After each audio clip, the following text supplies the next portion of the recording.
Hey there, ever felt like you were about to explode with anger, but couldn't quite put your finger on why?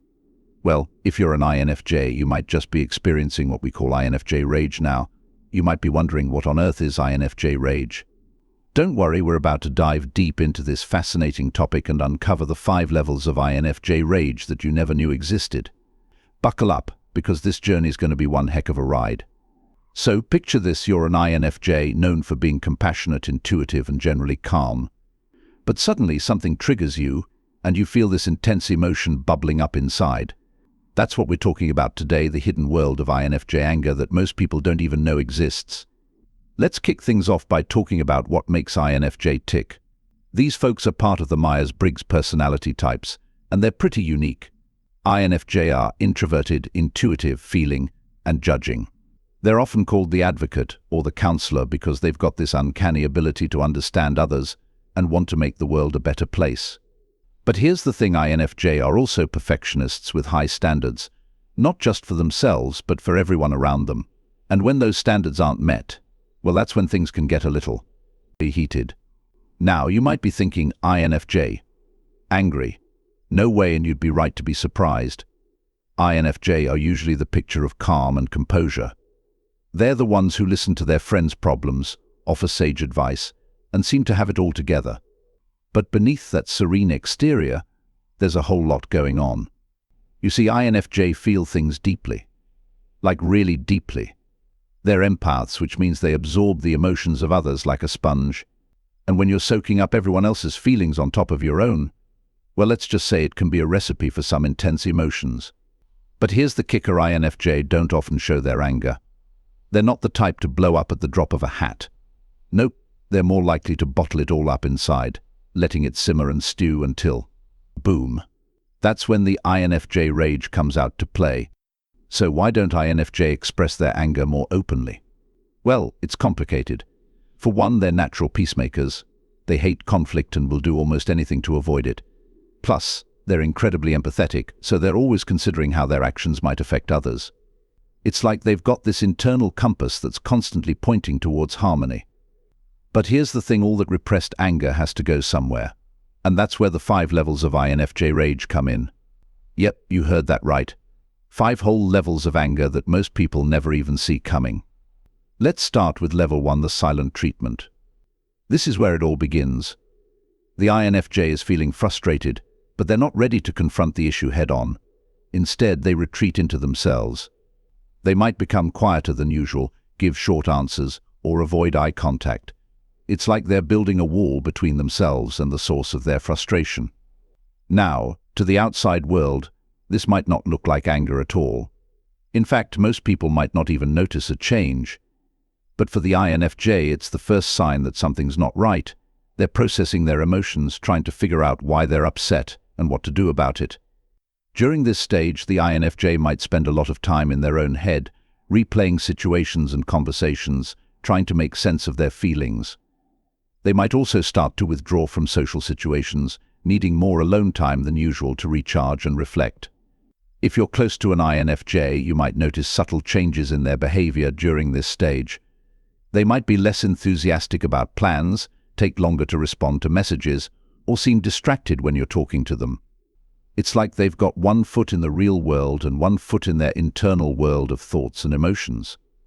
But here's the tricky part: if the issue isn't addressed at this stage, things can quickly escalate to level 2, passive aggression.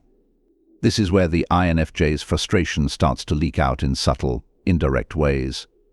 At this level, the INFJ might start making sarcastic comments or using biting humor to express their dissatisfaction. They might also become more critical, pointing out flaws or mistakes that they would usually overlook. It's like they're testing the waters, seeing if anyone will pick up on their growing anger. The passive-aggressive stage is particularly challenging because it goes against the INFJ's natural inclination towards kindness and harmony.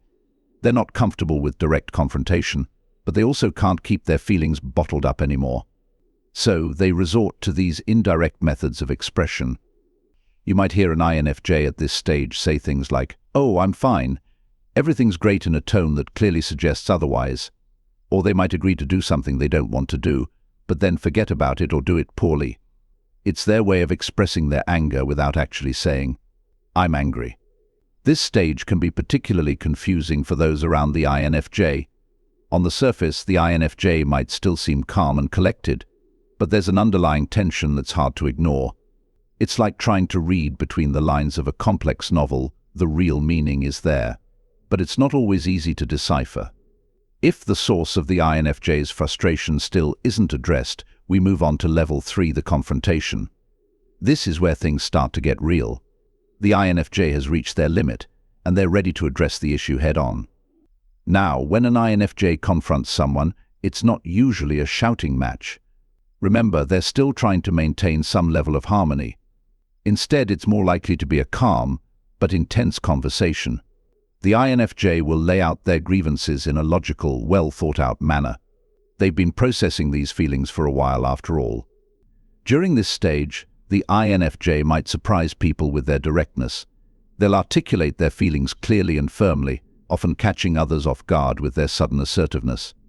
It's like watching a quiet stream suddenly turn into a powerful river. The force of their emotions can be quite overwhelming. The INFJ might say things like, "I've been feeling disrespected lately and I need to address it, or your actions have been hurtful and we need to talk about it." They're not beating around the bush anymore, they're confronting the issue head-on. This confrontation can be cathartic for the INFJ. Finally, they're expressing their true feelings, letting out all that pent-up frustration. But it can also be exhausting. INFJ aren't naturally confrontational, so this level of directness takes a lot out of them. If the confrontation goes well, this might be where the INFJ rage ends. The issue gets resolved, apologies are made, and the INFJ can start to feel at peace again. But if the confrontation doesn't go well, that's when we enter level 4, the door slam. The INFJ door slam is infamous in personality-type circles. It's when an INFJ decides they've had enough and completely cuts someone out of their life. And when an INFJ slams the door, they slam it hard. This isn't a decision the INFJ makes lightly. Remember, they're natural peacemakers who value their relationships deeply. But when they feel that a relationship is toxic or that they've been repeatedly hurt or disrespected, they'll eventually reach a breaking point. The door slam isn't always literal. The INFJ might not dramatically slam a door in someone's face. Instead, it's more of an emotional and mental cutting off. They might stop responding to messages, decline invitations, or even block the person on social media. It's like they're erasing that person from their life. From the outside, this might seem sudden or extreme. But for the INFJ, it's the culmination of a long process. They've likely given the person many chances, tried to work things out, and only resorted to the door slam when they felt they had no other choice. During this stage, the INFJ might seem cold or indifferent towards the person they've cut off, but internally they're likely still processing a lot of pain and disappointment. The door slam is as much about self-preservation as it is about anger. Now, you might be thinking, surely that's the highest level of INFJ rage, right? Wrong. There's one more level, and it's a doozy. Enter level 5, the eruption. The eruption is rare, but when it happens, it's intense. This is when all that bottled-up anger, all those repressed emotions, come bursting out in a volcanic explosion of rage. It's like watching a volcano that's been dormant for years suddenly erupt. During an eruption, the usually calm and composed INFJ might yell, cry, or even throw things. They might say things they've been holding back for years, airing every grievance and frustration. It's raw, it's intense, and it can be pretty scary for those who've never seen this side of the INFJ before. An eruption might sound something like this: "I'm sick and tired of always putting everyone else first. I have needs too, you know. I'm not just here to be your emotional punching bag." It's like all their repressed thoughts and feelings are finally getting a voice. The eruption is often followed by a period of exhaustion and sometimes regret. INFJ don't like losing control like this, and they might feel ashamed of their outburst. But in many ways, the eruption can be cathartic, allowing the INFJ to finally release all that pent-up emotion. So, what can we learn from these 5 levels of INFJ rage? Well, for one, it's a reminder that even the calmest, most composed people have their limits. INFJ might seem like they have it all together, but they're human too, with very real and very intense emotions. For INFJ, recognizing these stages in themselves can be incredibly helpful. It allows them to address their feelings earlier, before they reach the more intense levels of rage.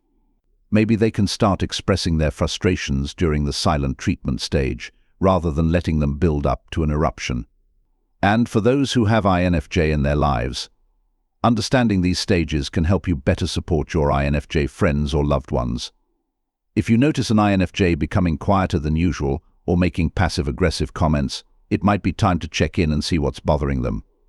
Remember, INFJ are natural helpers and often put others' needs before their own, but they need support too. Encouraging them to express their feelings and creating a safe space for them to do so can go a long way in preventing INFJ rage from building up. In conclusion, INFJ rage is a complex and often misunderstood phenomenon. It's not about INFJ being angry people, far from it. It's about a personality type that feels deeply, cares intensely, and sometimes struggles to express their own needs and frustrations. By understanding the 5 levels of INFJ rage from the silent treatment to the eruption, we can better understand and support the INFJ in our lives. And for INFJ themselves, recognizing these stages can be the first step towards healthier emotional expression. So the next time you encounter an INFJ, remember beneath that calm exterior lies a world of intense emotions. Treat them with kindness, respect their boundaries, and who knows, you might just avoid witnessing an INFJ rage firsthand. And trust me, that's something we can all be thankful for.